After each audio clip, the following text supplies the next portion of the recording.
Hello everyone, मेरा नाम है शिवी और ये है हमारी पॉलिटी की रिवीजन सीरीज़। ये रिवीजन सीरीज़ है, इसके अलावा एक डिटेल्ड सीरीज़ भी चल रही है चैनल पर, आप वो भी देख सकते हैं लक्ष्मीकांत की।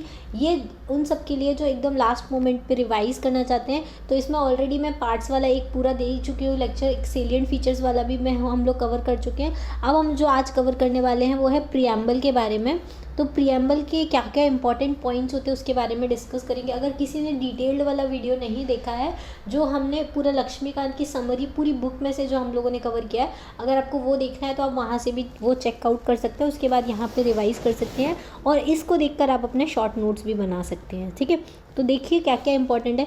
पहले तो प्रीएम्बल कहाँ से लिया गया है। सबसे पहली जो कंट्री थी यूएसए, जिन्होंने अपना प्रीएम्बल बनाया था। ठीक है, प्रीएम्बल क्या होता है? Summary of constitution. ठीक है, समरी ऑफ कॉन्स्टिट्यूशन मतलब इसमें जो कॉन्स्टिट्यूशन में जो आइडियल्स लिखे हुए हैं, जो थॉट्स हैं, जो आइडियाज़ हैं, उनके बारे में ब्रीफ में बताया गया है, वो है समरी ऑफ द कॉन्स्टिट्यूशन। जैसे हमारा जो कंट्री है वो डेमोक्रेटिक होगा, रिपब्लिक होगा, सेक्युलर कंट्री होगा, सोशलिस्ट कंट्री होगा, इन सब के बारे में किस में बताया हुआ है? प्रीएम्बल में बताया हुआ है। ठीक है, इसको identity card of the constitution भी बोलते हैं। और इसको किससे स्टार्ट किया गया था? ऑब्जेक्टिव रिजोल्यूशन से स्टार्ट किया था बाय द जवाहरलाल नेहरू ने स्टार्ट किया था।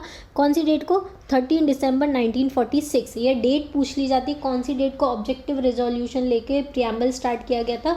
तो वो है 13 दिसंबर 1946। और प्रीएम्बल को अडॉप्ट किस दिन किया गया था? तो 26 नवंबर 1949 को किया गया था। आप मतलब बहुत सारे लोग गलती कर देते हैं, क्योंकि हमारा जो कॉन्स्टिट्यूशन था वो 26 जनवरी 1950 को अडॉप्ट किया था। तो सबको लगता है कि प्रीएम्बल भी उसी दिन अडॉप्ट किया था, लेकिन ऐसा नहीं है। प्रीएम्बल को 26 नवंबर 1949 को अडॉप्ट किया था। ठीक है, तो ये याद रखिएगा, 26 नवंबर 1949 को अडॉप्ट किया था। ठीक है, उसके बाद हमारी कॉन्स्टिट्यूशन में जो इंपॉर्टेंट वर्ड्स लिखे हैं वो है सोवरन। सोवरन मतलब क्या होता है? हमारी जो कंट्री है वो एकदम इंडिपेंडेंट है, हमारे ऊपर किसी चीज़ का कोई प्रेशर नहीं है। दूसरा लिखा है सोशलिस्ट वर्ड। ये सोशलिस्ट वर्ड पहले हमारे प्रीएम्बल में नहीं था, इसको 42nd कॉन्स्टिट्यूशन अमेंडमेंट एक्ट 1976 के थ्रू ऐड किया था। 3 वर्ड्स को ऐड किया गया था 42nd कॉन्स्टिट्यूशन अमेंडमेंट एक्ट 1976 के थ्रू। वो है सोशलिस्ट, सेक्युलर और इंटीग्रिटी। ठीक है, ये 3 वर्ड्स आप याद रखिएगा।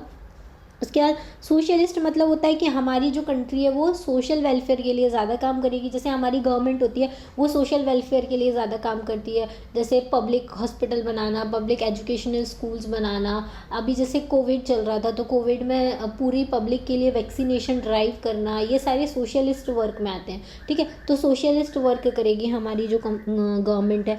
डेमोक्रेटिक है। डेमोक्रेटिक है मतलब पब्लिक जो है वो ही क्या करेगी? इलेक्शन में सारी पब्लिक पार्टिसिपेट करेगी और अपनी गवर्नमेंट को खुद चुन सकती है।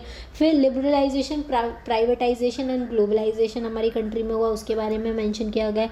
हमारी कंट्री एक सेक्युलर कंट्री है, मतलब पर्टिकुलर रिलीजन को फॉलो नहीं करती है, सारे रिलीजन को इक्वल स्टेटस देती है। ये हमारे यहाँ एक पॉजिटिव कॉन्सेप्ट है।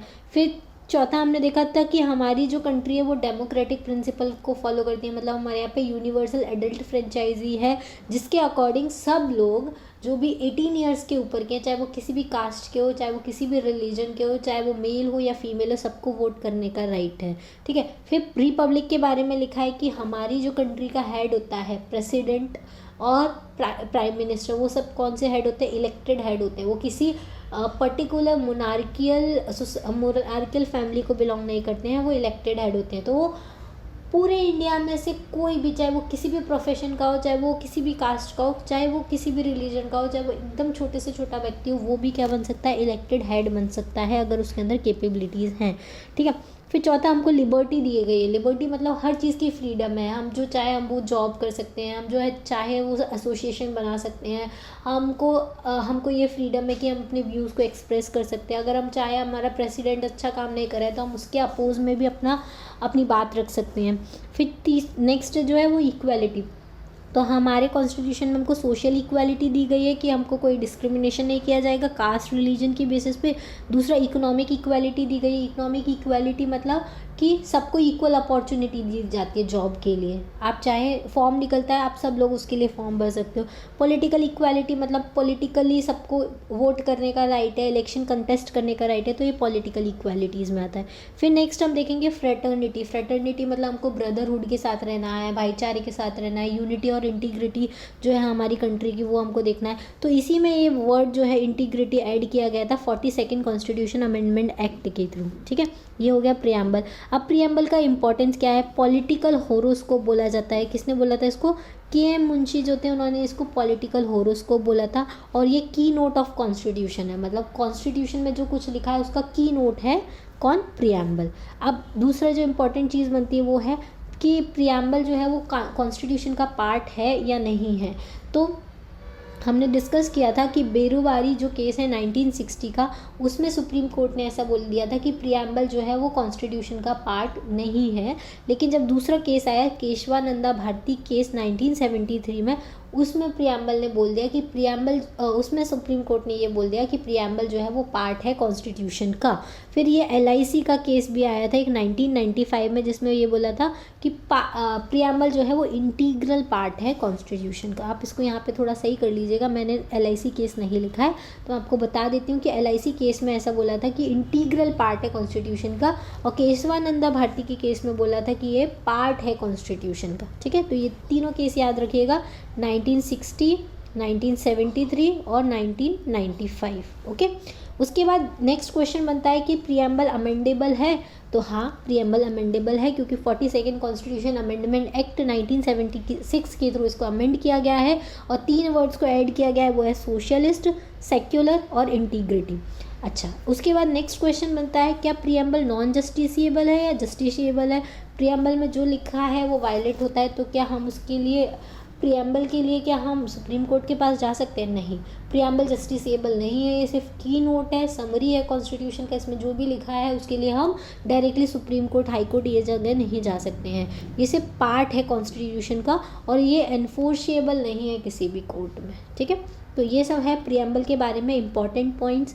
मेन तो आपको यही याद रखना है। पहले तो इसमें अमेंडमेंट क्या हुआ था, उसके थ्रू कौन से 3 वर्ड्स को ऐड किया गया था और वो कौन सा नंबर का अमेंडमेंट था, तो 42nd अमेंडमेंट था। फिर 2 रिजल्ट याद रखना है आपको। बेरुवारी जो केस था 1960, उसमें पार्ट नहीं था कॉन्स्टिट्यूशन का। केशवानंदा भारती केस जिसमें ये पार्ट बन गया है कॉन्स्टिट्यूशन का, ये याद रखना है। फिर किस दिन अडॉप्ट किया गया था? तो 26 नवंबर 1949 को इसको अडॉप्ट किया गया था। ये सारी चीज़ें आपको प्रियम्बल के बारे में याद रखनी है। ठीक है, ये आज के लिए इतना ही। Thank you, thanks for watching.